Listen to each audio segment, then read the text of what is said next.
ತಿಂತೀನಿ, ಅವ್ರಿಗೆ ಬೇಕಾ ಅವ್ರು ತಿನ್ಲಿ. ಎಲ್ರ ಪಾಲ್ ತಿನ್ಬೇಡಿ. ನಮ್ಮ ಪಾಲು ಸೇರ್ಸಿ ತಿಂತಾ ಇದ್ರೆ ನಮ್ಗೆ ಚೌಲ ಅನ್ಸ್ಕೊಳಕ್ಕೆ.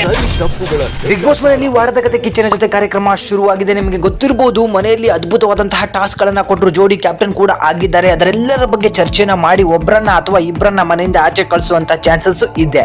ಆದ್ರೆ ಅದಕ್ಕೂ ಮೊದಲು ಇವಾಗ ಬಿಟ್ಟಿರುವಂತಹ ಪ್ರೋಮೋದಲ್ಲಿ ರಜತ್ ಹಾಗೆ ನಮ್ಮ ಅಶ್ವಿನಿ ಮೇಡಮ್ ಜೊತೆಗೆ ಜಗಳ ಶುರುವಾಗಿದೆ.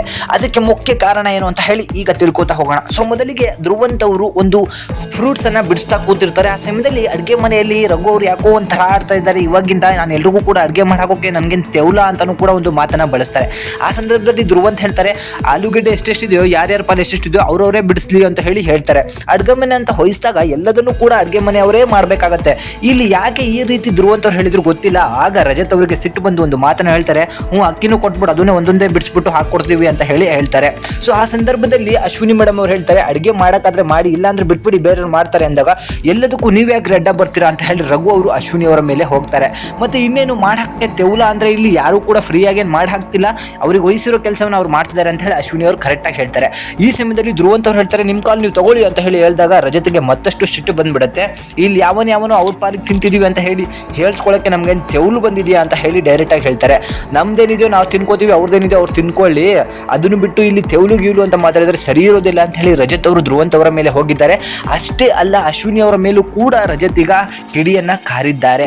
ಸೊ ಈಗ ಯಾಕೋ ರಘು ಅವರು ಒಂಥರ ಆಡ್ತಿದ್ದಾರೆ, ಅದು ಯಾಕೋ ಇಷ್ಟ ಆಗ್ತಾ ಇಲ್ಲ. ಸೊ ಗಿಲ್ಲಿ ನಿನ್ನೆ ಒಂದು ತಟ್ಟೆಯಲ್ಲಿದ್ದಂತಹ ಒಂದೇ ಒಂದು ಚಪಾತಿ ಸ್ವಲ್ಪ ಕೊಡೋಣ, ಒಂದು ಇಂಚಷ್ಟು ಕೊಡೋಣ ಅಂದ್ರೂ ಕೂಡ ಕೊಡದೇ ಇರುವಂತಹ ಗಟ್ಟಿ ಮನಸ್ಸು ಮಾಡ್ಕೊಂಡಿರುವಂಥ ರಘು ಅವರು ಈ ವೀಕ್ ಪೂರ್ತಿ ನೆಗೆಟಿವ್ ಆಗಿ ಕಾಣಿಸಿದ್ದಾರೆ.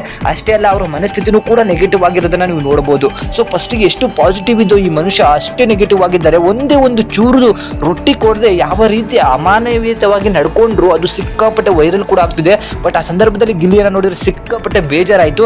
ಊಟದ ವಿಚಾರ ಅಂತ ಬಂದಾಗ ಇವರು ಪದೇ ನೆಗೆಟಿವ್ ಆಗಿ ಮಾತಾಡ್ತಿರೋದು, ಬೇರೆಯವರಿಗೆ ಮಾಡಿ ಹಾಕೋದು, ನನಗೆ ತೆವಲ ಅನ್ನೋದು, ಇನ್ನೊಬ್ಬರಿಗೆ ಊಟವನ್ನು ಕೊಟ್ಟಾಗ ಅದು ಒಂದು ಪ್ರೀತಿಯಿಂದ ಕೊಡಬೇಕು, ಮನಸ್ಪೂರ್ವವಾಗಿ ಕೊಡಬೇಕು, ಅದು ಒಂದು ಮಾನವೀಯತೆ ಅನ್ಬಿಟ್ಟು. ಬಟ್ ಈ ವ್ಯಕ್ತಿ ಎಂತಹ ನೆಗೆಟಿವ್ ಆಗಿ ಕಾಣಿಸ್ತಿದ್ದಾರೆ, ಎಷ್ಟು ಕೆಟ್ಟದಾಗಿ ಕಾಣಿಸ್ತಿದ್ದಾರೆ ಅಂದ್ರೆ ನಾವೆಲ್ಲ ನೋಡಿದಂತಹ ರಘು ಇವರೇನಾ ಅಂತ ಹೇಳಬೇಕು, ಅಷ್ಟು ಕೆಟ್ಟದಾಗಿ ಕಾಣಿಸ್ತಿದ್ದಾರೆ. ಬಟ್ ಈ ವ್ಯಕ್ತಿ ಮಾಡ್ತಿರೋದು ನಿಜಕ್ಕೂ ಕೂಡ ಸರಿ ಅನ್ನಿಸ್ತಿಲ್ಲ. ನಿಮಗೆಲ್ಲರಿಗೂ ಕೂಡ ಏನು ಅನ್ನಿಸ್ತು ಅದನ್ನು ದಯವಿಟ್ಟು ಕಮೆಂಟ್ ಮುಖಾಂತರ ತಿಳಿಸಿ. ಏನೇ ಆಗಲಿ, ರಜತ್ ಮತ್ತು ಅಶ್ವಿನಿ ನಡುವಂತಹ ಜಗಳ ನೋಡಲಿಕ್ಕೆ ಸಿಕ್ಕಾಪಟ್ಟೆ ಮಜಾ ಇರುತ್ತೆ. ರಜತ್ ಅವರು ಯಾವ ರೀತಿ ಕೌಂಟರ್ಗಳನ್ನ ಕೊಡ್ತಾರೆ ಅಂತ ಹೋಸ್ಟ್ ಸೀಸನ್ ಅಲ್ಲಿ ನೋಡಿದೀವಿ.